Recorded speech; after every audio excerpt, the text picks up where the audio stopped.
Hi hello నమస్తే, నేను మీ Udayan. Welcome to favourite and wonderful show ETV వచ్చి పెరటి రుచులు. సో లాస్ట్ ఎపిసోడ్లో కళ్యాణంలో నివసిస్తున్న రామరాజు గారు సమ్మర్లో సీడ్ వేయడం కానీ దాన్ని హెల్తీగా పెంచుకోవడం కానీ అనే వాటి మీద డెమో చూపిస్తూ ఉన్నారు. కానీ టైం లేకపోవడం మనం సగం మాత్రం చూసాం. రిమైనింగ్ పార్ట్ ఇప్పుడు చూసేద్దాం. ఇంకెందుకు కలిసాం, వెళ్దామా? వచ్చేయండి.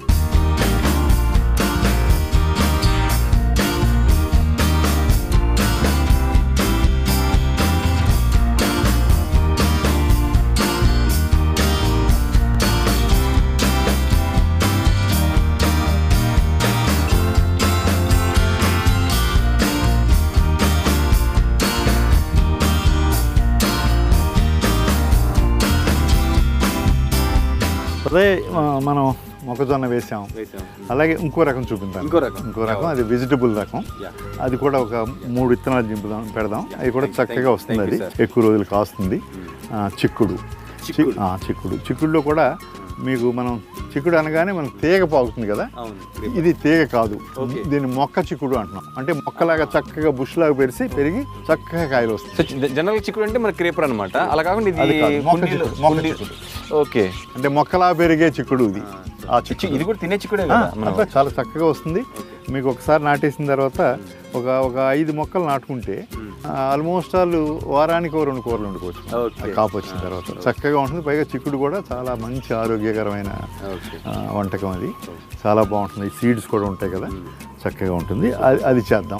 అది చేయడానికి కూడా సేమ్ ఇదే కుండి ఉంది కదా, దీంట్లో కొంచెం వాటికి అవి పూడిపోకుండా ఉండడం కోసం సేమ్ ప్రాసెస్ అండి. ఇందాక మరొకసారి మీరు చాలా చక్కగా గమనించండి. ఇది ఒకసారి ఇలాగే చాలా బెజ్జాలు ఉన్నాయి.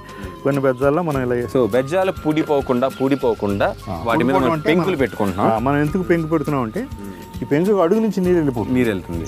ఈ పైన ఎందుకు పెడుతున్నాం అంటే ఈ మట్టి అలాగా దాంట్లో సెటిల్ అయిపోయి ఆ బెజ్జం సీల్ అయిపోతే ఇంకా నీరు వెళ్తాం. ఆ సీల్ అయిపోకుండా ఈ పెడుతున్నాం. ఇంకా సీల్ అవ్వదు ఏమైనా సరే.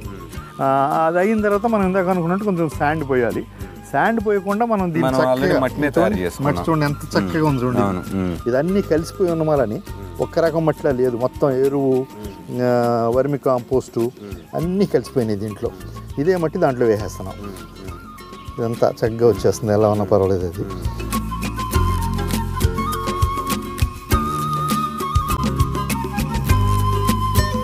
చాలా ఒక చక్కగా ఉంది. మంచి వాసన వస్తుంది. ఈ వాసన బట్టి చెప్పొచ్చు మట్టి ఎంత మంచి, అంటే ఎంత మంచి ఎరువుగా తయారు చేస్తుంది. అంటే అది చక్కగా కుళ్ళి మంచి చూడండి, మనకి ఎండిపోయి ఉన్న మట్టి జనరల్ గా కుళ్ళిపోయి అంటే అబ్బా కుళ్ళిపోయింది వాసన ఏంటి అనుకుంటాం. కానీ మట్టి ఆ కుళ్ళిపోయిన వాసన ఎంత బాగా వస్తే అంత మంచి ఎరువుగా తయారైంది అన్నట్టు. అంటే మొక్కలకి చాలా మంచిది అది. చూడండి, మనం ఇది ఎండిపోయినట్టుంది కదా, దీని మీద నీళ్లు పోసేడు చక్కటి వాసన వస్తుంది. ఎండాకాలం బాగా ఎండిపోయాక వర్షం పడితే చూడండి మట్టి వాసన వస్తుంది. అసలు ఆ మట్టి వాసన ఏ పర్ఫ్యూము మనం అంత వాసన ఎంజాయ్ చేయము. అంత చక్కగా ఉంటుంది. కాదు ఇప్పుడు మనం అంత కాంక్రీట్ జంగిల్ అయిపోయి ఆ మట్టి వాసన ఎక్కడ ఎంజాయ్ చేయటం లేదు. నిజంగా అండి, మీతో మాట్లాడుతున్నప్పుడు నాకేమనిపిస్తుంది అంటే మీరు ఆ ఏదైతే ఫీల్ అవుతుంటారో ఈ మొక్కల గురించి కానీ మట్టి గురించి కానీ మీరు తెలియని ఒక అది కనపడుతూ ఉంటుంది మీ మాటలు. ఎందుకంటే అంత ఇష్టం ప్యాషన్ లేకుండా ఉంటే మీరు ఇంత చక్కగా దీన్ని ఈరోజు ఇంత బాగుండేది కాదు. నిజంగా ఎంతో ఈయన ప్రాణం పెట్టేశారు. పెరటి తోట మీద, మిద్దె తోటల మీద ఈయన ప్రాణం పెట్టారు. సో ఆ మట్టిని ఎంజాయ్ చేస్తున్నారు, మట్టి నుంచి వచ్చే వాసన ఎంజాయ్ చేస్తున్నారు, మొక్కల్ని చూస్తూ ఎంజాయ్ చేస్తున్నారు, మొక్కల్ని తాకుతూ ఎంజాయ్ చేస్తుంటారు. సో నాకు అది ప్రతి నిమిషం నాకు కనపడుతుంది. నేను యాక్చువల్గా పిల్లలు చాలామంది వస్తారు చూడటానికి. వాళ్ళు వచ్చినప్పుడు చూసి అక్కడేదో చిన్న పురుగు ఉంటుంది, చక్కడేదో అసలు దాంట్లో కూడా బ్యూటీ చూడగలగాలి. భయపడిపోతారు, అయ్యి బాబు పురుగు అని. మనం దాంట్లో చేయబడుతున్నాం. దీంట్లో ఈ ఎత్వమ్స్ ఉంటాయి, లేదా ఇంకా మిగతావి ఉంటాయి, అన్నీ ఉంటాయి. ఇవేవి కూడా మొక్కని మట్టిని ఏం చెయ్యవు, స్ట్రెంగ్తెన్ చేస్తాయి. ఎటొచ్చి ఒక్క మొక్కను పాడు చేసేదలా చెద ఏమన్నా వస్తే ఇబ్బంది. ఈ చీమ ఉంటుంది, ఒక చీమ, అవి 2 తప్పితే ఇంకా ప్రతి పురుగు మొక్కని ఏమి ఇబ్బంది చేయదు. కొన్ని రకాల ఆకులు తినేస్తాయి, పర్వాలేదు, ఏవో 4 ఆకులు తింటాయి, ఈ లోపల ఏదో చేస్తే దాన్ని తీసేస్తాం మనం. అలాగే కొద్ది పెస్ట్ ఉంటుంది, అది కూడా పెద్ద ఇష్యూ కాదు. నేను పెస్ట్ని కంట్రోల్ చేయడానికి పెస్ట్ కంట్రోల్ అని తిరగటలేదు. మ్యాక్సిమం 90% ఫిజికల్గా దాన్ని రిమూవ్ చేసేస్తాను. చేతులతో రిమూవ్ చేయాలి. అంటే చెయ్యి ఎలా పెడతావు నువ్వు అనుకుంటే గ్లౌజ్ పెట్టుకో, పర్వాలేదు. పచ్చ పురుగు, ఇంకో పురుగు, ఆ పురుగు, ఈ పురుగు, దాన్ని హ్యాండ్ తోటి రిమూవ్ చేసేసి దాన్ని డిస్ట్రాయ్ చేయటమే. ఇంకా అంతగా, ఎందుకంటే మనకు తక్కువ మొక్కలే కదా ఇక్కడ ఉంది. నేను ఎకరాలు వేయటలేదు. ఇదంతా కలిపి నాకు ఒక 1300 SFT. కొద్దిగా పెస్ట్ ఉంటుంది, రోజు చూస్తాను. ఫిజికల్గా తీసేస్తే నేను ఇంకా పెస్ట్ కంట్రోల్ ఎందుకు కొట్టాలి, అవసరం లేదు. అదే రైతుని, అక్కడ ఉన్న రైతుని నువ్వు అన్ని ప్రతి మొక్కని ఇలా తీరంటే తీయలేకపోవచ్చు. ఇది నాకు ఇబ్బంది కాదు. అది దానివల్ల కూడా నేను అసలు పెస్ట్ కెమికల్ ఫెర్టిసైడ్స్, అసలు ఫెర్టిలైజర్స్ ఏమి వాడకపోవటం రీజన్ అది ఫిజికల్గా తీసేయటమే. మీకు పచ్చపురుగు ఉంటుంది, ఇనీషియల్గా చిన్నప్పుడు చూస్తే ఇక ఇంత ఉంటుంది, ఊరికే 1 సెంటీమీటర్ కూడా ఉండదు, 1/2 సెంటీమీటర్ ఉంటుంది, సన్నగా ఉంటుంది. 4 రోజులకి ఏలంత సైజ్ అయిపోతుంది. అంటే ఆకు తినేసి అలా పడిపోతుంది. దాన్ని ఎలా అబ్జర్వ్ చేస్తామంటే ఆ పచ్చ ఆకు రంగులోనే ఉంటుంది, కనిపించదు. కాకపోతే విపరీతంగా తినేస్తుంది కదా, ఎంత తింటే అంత వదిలిపెట్టేయాలి కదా. మీరు ఆ పురుగు చెట్టు మీద ఉందంటే మనం పొద్దున్న వచ్చి చూస్తే ఈ కుండీ నిండా ఇంత కనిపించేస్తాయి, ఇక్కడ కనిపించిపోతాయి. ఉంది అంటే ఆ చెట్టు మీద పచ్చ పురుగు ఉంది, అబ్జర్వ్ చేస్తే పురుగు దొరికేస్తుంది. ఆకు కింద ఎక్కడో చక్కగా పడుకుని ఉంటుంది. దాన్ని తీసేసి ఓకే చంపేస్తామన్నదాన్ని అనలేకపోతున్నాను, నేను డిస్ట్రాయ్ చేస్తాను. అలాగే ఈ గంగుళి పురుగులు ఉంటాయి కదా, గంగుళి పురుగు అంటాం. నాకు ములగ చెట్లు కూడా ఉన్నాయి. వచ్చిన వాళ్ళు ములగ చెట్టు ములగ చెట్టు ఉంది, గంగిడి వచ్చేదాన్ని. ఇనీషియల్ స్టేజ్లో ఆ కాండానికి చుట్టూ తిరగా ఒక తట్టులాగా అంటే మొత్తం ఒకదాని ఒకటి అంటూ పోయి వేలల్లో ఉంటాయి. అక్కడ వేలుల్లోనే బహుశా 5-6 వేలు కూడా ఉండొచ్చు. అది అంటే గుడ్డు నుంచి బయలుదేరి ఇంకా పాకటానికి రెడీ కావు, ఇలా తట్టులాగా వచ్చేస్తుంది. ఆ చిన్న గుడ్డుగా ఉన్నప్పుడు మనకు తెలీదు, ఆ తట్టులాగా వచ్చినప్పుడు మనకు తెలిసిపోతుంది అక్కడ. అది అబ్జర్వ్ చేస్తే దాన్ని అంతా ఒక రేగు చాట్లోకి తీసేసి తగలబెడితే అది పాకటం మొదలు పెడితే ఇంక దాన్ని ఏ ఫెర్టిసైడ్స్ తోటి మనం చంపాలన్న బాధే. ఇంటి పక్క వాళ్ళు కూడా గొడవ చేస్తారు, విపరీతంగా పాకి వెళ్ళిపోతాయి. అది తిని వెళ్ళిపోయి మళ్ళీ మనకు ఉంది కదా అది. అందుకని ఆ స్టేజ్లోనే దాన్ని చేయాలి. అలాంటి చిన్న జాగ్రత్తలు తీసుకుంటే అస్సలు టెర్రస్ గార్డెన్ మీద, మిద్దె తోట మీద ఏ రకమైన పెస్టిసైడ్స్ కొట్టకూడదు కూడా. దీంట్లో మనం అనుకున్నాం కదా, మొక్క చిక్కుడు ఒక 3 గింజలు పెడదాం. ఇందాక పెట్టినట్టే దాంట్లో 3 గింజలు పెట్టాం. ఇది కూడా కుండీ పెద్దది కాదు కనుక దీంట్లో కూడా 3 గింజలే పెడదాం. అలాగే మనం కూడా దీన్ని దగ్గర ఏదో ఒక 2 అంగుళాల పైన మట్టి తగ్గించి వేసాం. మొక్క వచ్చిన తర్వాత మళ్ళీ 2 అంగుళాలు మట్టి వేస్తాం. ఇవి చూడండి కొంచెం కలర్ ఉన్నాయి, జనరల్గా ఈ కలర్ ఉండవు. అంటే ట్రీట్ చేసి నేను కొన్నది ఇది, దాంతో దాన్ని మొక్క పుచ్చి పట్టేయకుండా ట్రీట్ చేసి మనం కొన్న వాటిల్లో అది కూడా ఆరోగ్యకరంగా వస్తుందంటారా? మనం ప్రాసెస్ చేసుకున్నది అయితే తేడా ఉంటుంది రెండింటికి? ఏముండదు వాళ్ళు కూడా. ఎందుకంటే కాస్ట్ ఎక్కువ కొనుక్కుంటున్నాం మనం. రైతు అంత కాస్ట్ పెట్టి కొనుక్కుంటాం ఎందుకు? నీ ఇత్తనం నువ్వే తయారు చేసుకోవాలి. ఇప్పుడు వరి ఉందనుకోండి, మేము ఫస్ట్ క్రాప్లో చేసినయే జాగ్రత్తగా దాన్ని వేరే లేకుండా చూసి ట్రీట్ చేసి సెకండ్ క్రాప్లో ఆకుముడిగా పోసేసుకుంటాం. అదే కొనుక్కోవాలంటే చాలా కాస్ట్ అవుతుంది. ఇప్పుడు ఇతను కేజీ ఎంతకు అమ్ముకుంటున్నాడు? రైతు ఉంటే కేజీ 10 రూపాయలకి అమ్ముకుంటున్నాడు. కొనుక్కోవాలనుకుంటే కేజీ 100 రూపాయలు ఉంటుంది. ఆ రైతుకి అంత కాస్ట్ ఎందుకు, నువ్వు ఇత్తనం నువ్వే తీసుకోమనేది ఒక కాన్సెప్ట్ తీసుకోవచ్చు. ఇప్పుడు మనం తక్కువ ఏరియాలో ఉన్న వల్ల అన్ని ఇత్తనం తీసుకుంటానికే మనకి ఎక్కువ ఇబ్బంది పడుతుంది. నేను సాధారణంగా కొంటున్నాను. విలేజ్కి వెళ్ళినప్పుడు కొంచెం ఆకుకూరలు అవి నేను విలేజ్లో మా దగ్గర నుంచి తోటకూర అవి విత్తనాలు తెచ్చుకుంటాను. అవి చాలా బాగుంటాయి.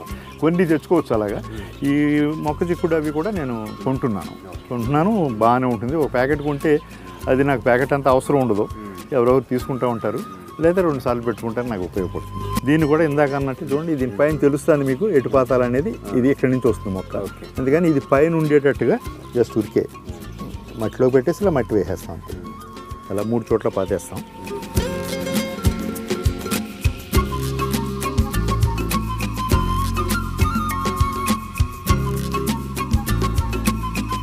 యాక్చువల్గా గింజను పాతాం కదా మనం, అంటే లోతుకి ఎక్కువ అక్కర్లేదు. ఎంత లోతు పాతే అంత టైం ఎక్కువ తీసుకుంటాం.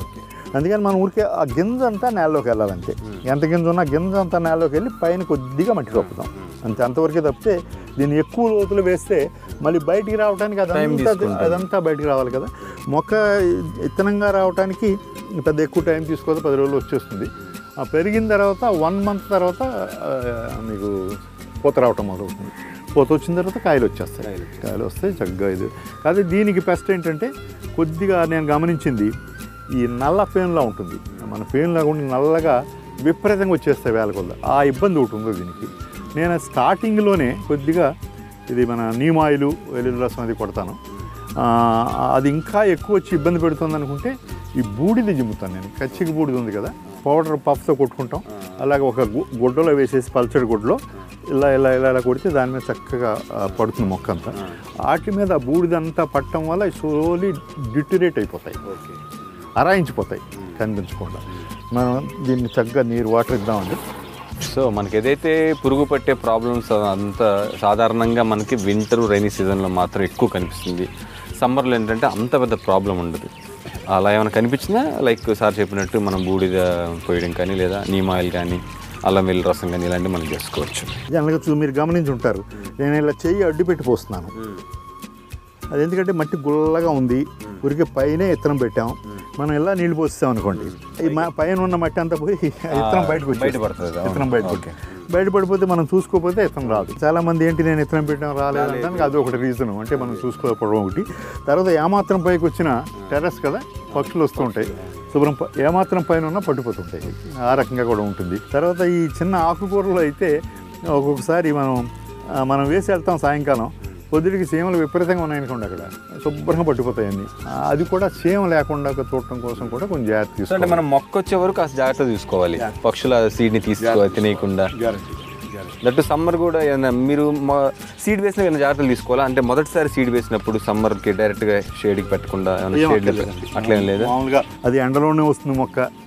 స్టార్టింగే ఎండలో స్టార్ట్ అయింది, మళ్ళీ ఎక్కడో నీడ పెట్టి కొన్ని రోజులు పెరిగిన తర్వాత మళ్ళీ బయట పెట్టడం అంటే దెబ్బతింటుంది. సాధారణంగా నారు వేసినప్పుడు ఒక్కరోజు కొంచెం నీడ పెడతాం. నారు వేసినప్పుడు నారు ఎందుకంటే అది ఈవేళ వేసాం, అది కొంచెం స్టెబిలైజ్ అవ్వడానికి ఒక్కరోజు కొంచెం కొద్ది షేడ్ పెట్టి మామూలుగా పెట్టేస్తుంది.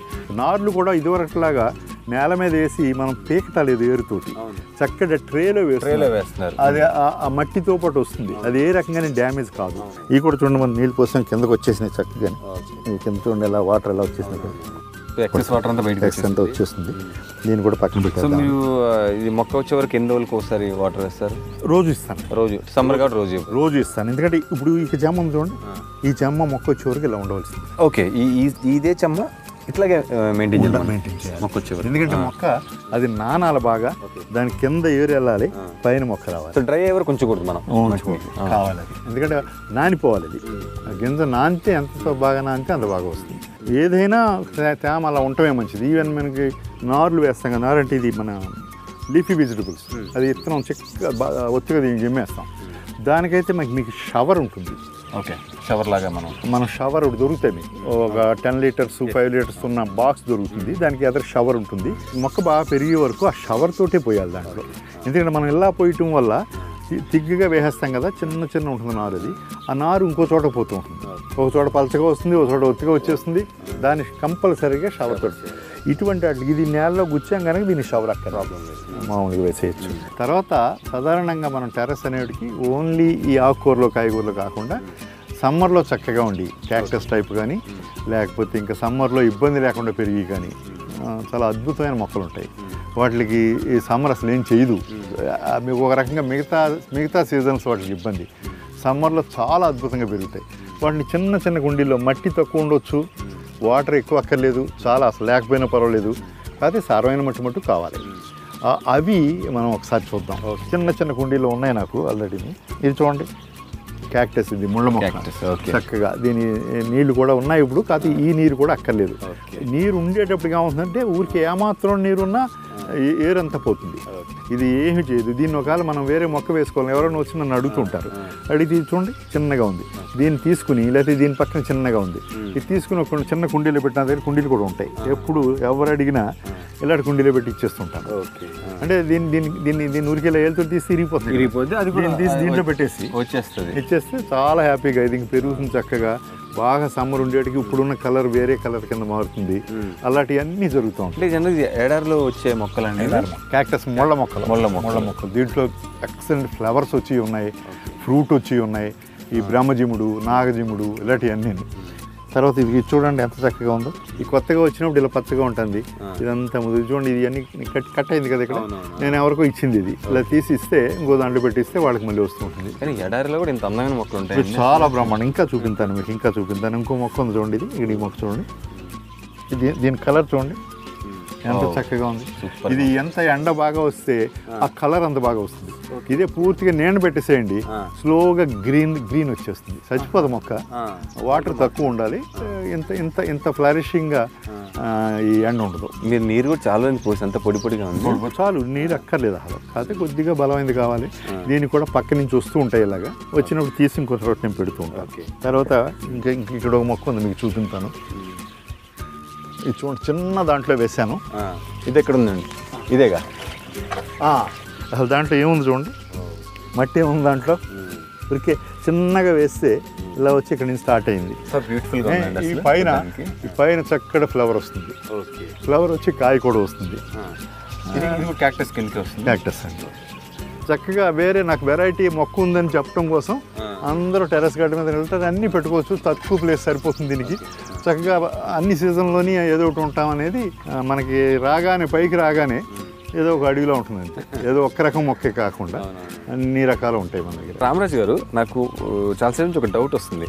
సో మనం ఏంటంటే సమ్మర్ సీజన్లో మనం మొక్కలకి వాటికి ఎలా నాటుకోవాలి, ఎలా వాటర్ అండ్ ప్రికాషన్స్ ఎలా తీసుకోవాలో వివరించారు. మనం మాట్లాడుకున్నంతసేపు నాకు బ్యాక్గ్రౌండ్లో మీరైతే పక్షుల్ని పెంచుకుంటున్నారో అది చాలా అద్భుతమైన ఇదితోటి ఎక్కడో నేను ఒక రిసార్ట్లో కానీ ఒక అడవిలో ఉన్న ఫీలింగ్ అయితే తీసుకొస్తున్నాయి. సమ్మర్లో వాటికి ఏమన్నా స్పెషల్గా అసలు మీరు వాటిని ఎలా మెయింటైన్ చేస్తున్నారు, ఎలా జాగ్రత్త, స్పెషల్లీ సమ్మర్లో ఏదైనా మీరు ప్రత్యేకమైన జాగ్రత్తలు తీసుకుంటారా వాటి కోసం? సమ్మర్ కూడా వాటికి పెద్ద ఇబ్బంది ఎప్పుడు అనలేదు నా దగ్గర. అప్పుడే 12 సంవత్సరాల నుంచి ఉంటున్నాయి అవి. కాకపోతే వాటికి ఎప్పుడు వాటర్ ఉండాలి, అక్కడ ఫుడ్ ఉండాలి, పైన గ్రీన్ నెట్ వేసాను. మొత్తం అన్ని సీజన్లోనే అంతే తప్పితే ఈ సమ్మర్ కదా అని ఎక్స్ట్రాగా దానికి ఏదో నేను ఏసీ రూమ్లో ఉన్నట్టు దానికి ఏసీ ఏం పెట్టలేదు, అవసరం లేదనిపించింది నాకు. సమ్మర్లో ఎప్పుడు అవి డ్యామేజ్ కాలేదు నాకు, అంటే చచ్చిపోలేదు, ఎప్పుడు బాగానే ఉన్నాయి. అదే జాగ్రత్తగా కంపల్సరీగా ఎప్పుడు వాటర్ అవైలబిలిటీ కావాలి వాటికి. మనం మామూలు వాటరే, దానికోసం ఏం స్పెషల్ వాటర్ కాదు. అలాగే ఫుడ్ అవైలబుల్, ఎందుకంటే అవి క్లోజ్డ్ దాంట్లో ఉన్నాయి కనుక గ్యారంటీగా అవసరం. దాంతోపాటు మీరు అడిగారని చెప్తున్నాను, అది క్లోజ్డ్లో ఉన్నాయి, అవి లవ్ బర్డ్స్, అవి ఆస్ట్రేలియన్ బర్డ్. అది మీకు ఒకసారి ఇలా చూద్దరు కానీ ఈ టెర్రస్ మీద ఈ మొక్కలు ఇవన్నీ చూసి దగ్గర పిచ్చుకలు నా దగ్గర 150 నుంచి 200 పిచ్చుకలు వస్తాయి. కొర్రలోని అవి వాటికి కూడా నీళ్లు పెడుతుంటాను నేను, నీళ్లుని ఈ కొర్రలు వేస్తుంటాను. వాటికి కూడా ఏమీ ఇంత సమ్మర్ ఏమీ చేయదు, శుభ్రంగా చేసేసి అవి వచ్చేస్తుంటాయి. అంటే వాటి పక్షి నా ఉద్దేశం ఎప్పుడు పోతుందంటే వాటికి నీరు దొరకకుండా ఉన్నప్పుడు పోతాయి అవి. ఆ నీరు దొరికితే వాటికి ఎండ, ఈ 40 degrees ఎండ వాటిని ఏం చేయదేమో అనుకుంటున్నాను నేను. ఇవి నాకు సమ్మర్ ఎప్పుడు డ్యామేజ్ కాలేదు. ఇప్పుడు ఏం చేద్దాం అంటే మనం దాని లోపలికి వెళ్దాం, ఆ పక్షులను కూడా డైరెక్ట్గా చూసేద్దాం. సార్ ఒక్కసారి మనం దాని లోపలికి వెళ్ళాలని చూద్దాం. వెళ్దాం.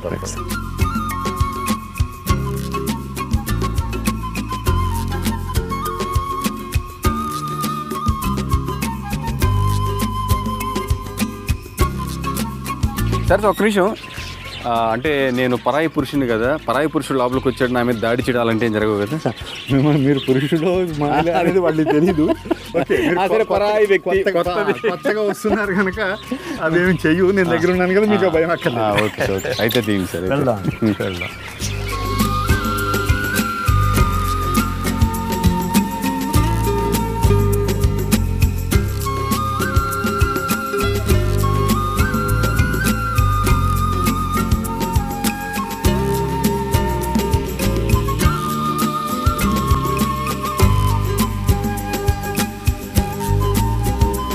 ఉదయం ఒకసారి మనం వెళ్ళే ముందు ఇవి చూడండి, ఇక్కడ గూళ్ళు ఉన్నాయి కదా, గూళ్ళలోంచి బయటికి చూస్తున్నాయి చూడండి. ఒక 5-6 గూళ్ళు, దీంట్లో ఉంది, బయట వాళ్ళు ఉన్నాయి. ఆ గూడు మీద ఉన్న వాళ్ళు ఉన్న ప్రతి గూళ్ళలోని కూడా గ్యారంటీగా గుడ్లో పిల్లలు ఉన్నాయి. ఓకే ఇటువంటి లోపల కూడా కూస్తుంది. ఇప్పుడు మీరు చూసారు ఇందాక వచ్చి ముందు అన్నారు, అంతకు ముందు మనకి వినిపించిన కోతలకి ఇప్పుడు ఈ కోతలకి కొద్దిగా డిఫరెన్స్ వినిపిస్తున్నాయి. భయపడుతున్నాయా? ఎవరో వచ్చారు ఏమిటనేది కొంత డిఫరెంట్ గా ఏంటి అని వాటిలో పలకరించుకుంటాం అయి ఉంటుంది. ఆ రకంగా కొంచెం డిఫరెన్స్ తెలియజేసుకుంటాయి. ఇటువంటి ఇది కంటిన్యూస్ గా కోస్తాను. చిన్న పిల్ల ఉంది, ఆ తల్లి కొంచెం వేరే రకంగా కూర్చుని దానికి భయపడి కోస్తాను. చూడండి అది బయటకు వస్తుంది మెల్లిగా. మీకు సాధారణంగా పిల్ల ఆ గుడ్లోంచి బయటకు వచ్చిన తర్వాత తల్లి వాటికి ఫీడ్ చేస్తూ ఉంటుంది. ఆ తల్లి కానీ రెండో పక్షి కానీ ఏదో ఒకటి దాని మీద పొదిగితేనే పిల్లలు అవుతాయి. ఆ పొదిగి టైంలో దానికి రెండోది మేత పెడుతుంది. అది చాలా మనం ఎక్కువ గమనించాం, మనకు తెలియదు, నాకు అక్కడ అలా ఉంటుందేమో. ఈ మటుకు పిల్లలకు కాకుండా పొదిగి దానికంటే అది బయటికి రావటం లేదు కదా, దానికి కూడా కావాలి మేత, అది పెడుతూ ఉంటుంది. అది చాలా ఆశ్చర్యకరమైన విషయం. తర్వాత ఇవి లవ్ బర్డ్స్ ఏమీ చేయవండి, ఏమీ చెయ్యు. భయపెడతానండి. మీరు పట్టుకుంటారు ఎప్పుడైనా వీటిని? అంటే పట్టుకుంటానికి ట్రై చేస్తే కొన్ని వచ్చి పట్టు దొరుకుతాయి, కానీ మిగతాయి కొంచెం భయపడతాయి. దాంతో అసలు ట్రై చేయను నేను, వాటిని అనవసరంగా ఇబ్బంది పెట్టడం కానీ దానితో నేను అసలు వాటిని పట్టుకుంటానికి ట్రై చేయను నేను. అలా వాటి దారినట్టు ఉంటుంది. పైగా గూడు కూడా పెద్దదిగా ఉంది కనుక చక్కగా న్యాచురల్గానే పెరుగుతాయి. మీకు అర్థం కావట్లేదు, అవి అటాక్ స్టార్ట్ చేసాయి నా మీద. మీరు అలా అనుకుంటున్నారు, ఫ్లైట్ లాగా వెళ్తున్నా నా మీద నుంచి. మీరు అలా అనుకుంటున్నారు కానీ ఏ రకంగానే మీ దగ్గరలోకి రాబోయి మీ మీదకి వచ్చి చేసేది ఏమైనా చెయ్యం. ఓకే. మీకు పైగా గుడ్లు పిల్లలు వాటి సంసారం అవే చాలా వాటికి మెయిన్. అది మనం ఎవరు వచ్చాము ఎవరు వెళ్ళిన దానికంటే కూడా బహుశా కొత్త వాళ్ళు వస్తే ఇందాక మీరు వచ్చి ముందే అన్నారు, మీరు కొత్త వాళ్ళని చూసింది కనుక కొంత బెదురు ఉండొచ్చు. నేను వస్తే అలా నేను ఒక్కడిని వస్తే అలా బెదరవు, వాటిని పని అటు చూసుకుంటా ఉంటాను. తర్వాత వీటికి ఏం చేస్తామంటే క్లోజ్డ్ కదా, కంప్లీట్ క్లోజ్ చేస్తాం, బయటికి వెళ్ళలేవు ఆహారాన్ని.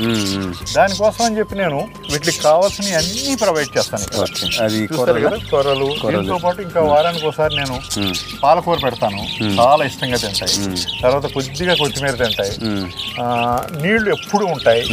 కొద్దిగా పైన చూడండి నేను గ్రీన్ నెట్ పెట్టాను, అంటే వేరే క్లాత్తో మూసేసి దానికంట గ్రీన్. మీరు కంగారు పడుతున్నట్టున్నారు, ఏమీ కంగారు పడక్కర్లేదు, చాలా చక్కగా ఉంటాయి అవి. పైగా చూసారా దీంట్లో నేను ఇక్కడ పెట్టినప్పుడు 2 కలర్సే పెట్టాను నేను. ఇప్పుడు చూడండి ఎన్ని కలర్లు ఉన్నాయి, డిఫరెంట్ కలర్స్, రకరకాల స్పాట్స్ ఉన్నాయి. చూడండి ఎంత స్పాట్స్ బాగున్నాయో. అవి రకరకాలంగా అది క్రాస్ పాలినేషన్స్ ఉండొచ్చు. చాలా న్యాచురల్గా కొంచెం గూడు కూడా పెద్దది ఉంది, చక్కగా పెరుగుతున్నాయి ఇవన్నీ. మీరు ఈ భయంతో ఈ పక్షుల గూడులోకి వచ్చిన ఆనందాన్ని మీరు ఆస్వాదించలేదు. కొద్దిగా ఉంది, భయపడుతున్నాను కానీ బట్ ఏంటంటే నిజంగా చాలా ఇంత దగ్గర నుంచి చూడడం అనేది ఒక తెలియని ఫీలింగ్ అయితే చాలా చాలా బాగుంది. చూడండి ఎంత చక్కగా ఉంది, నిజంగా చాలా చాలా. ఇంకా ఇంకొక 10 రోజులు పోతే బహుశా ఇంకొక 4-5 పక్షులు బయటకు వస్తాయి. ఓకే. అంటే పిల్లలుగా ఉంది 4-5. చూడండి ఇక్కడ మిమ్మల్ని దాని గూడి కాపలా కాసేస్తుంది. మీరు అక్కడి నుంచి అంటే వాటికి అది చూడండి జూమ్లోకి ఎలా వెళ్ళిపోయింది.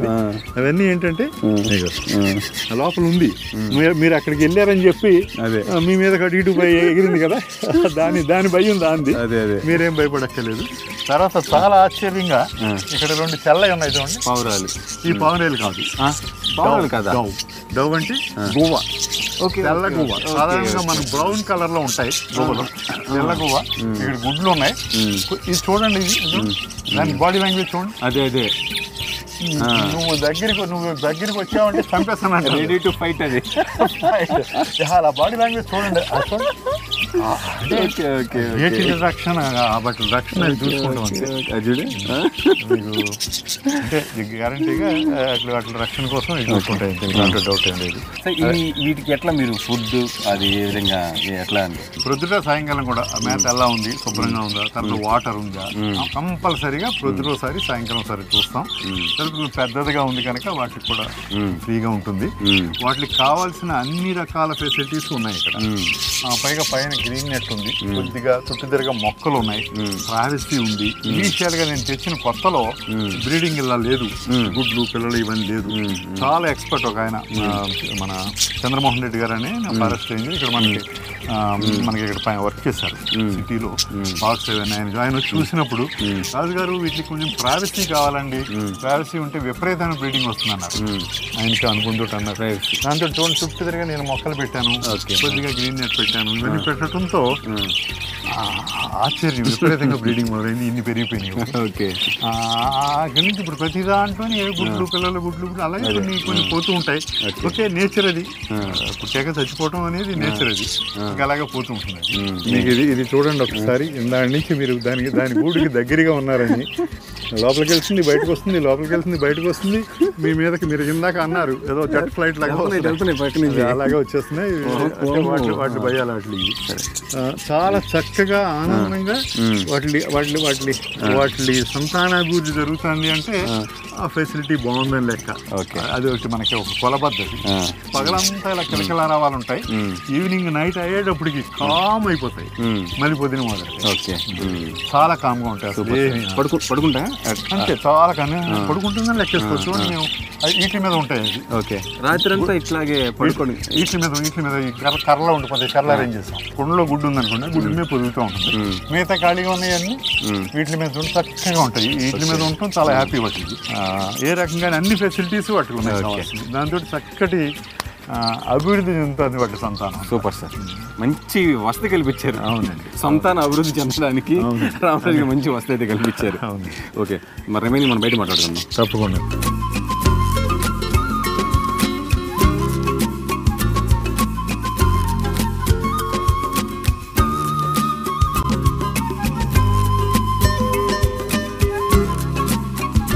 Okay, thank you so much Ramaraju గారు. నిజంగా చాలా థ్యాంక్స్ మీకు. ఎందుకంటే మీ ఇంటికి పిలవడం కాదు, చాలా చక్కగా సమ్మర్లో మా వ్యూస్ కోసం, అంటే సమ్మర్లో ఎలాంటి మొక్కలు వేసుకోవాలి, ఎలాంటి జాగ్రత్తలు తీసుకుంటే అది ఆరోగ్యం పెరుగుతుంది, అంతేకాకుండా అన్ని మొక్కలు వేసుకున్నా కూడా సమ్మర్లో ఎలాంటి జాగ్రత్తలు తీసుకుంటే చాలా హ్యాపీగా హెల్తీగా అది మొక్కలు పెరుగుతాయి.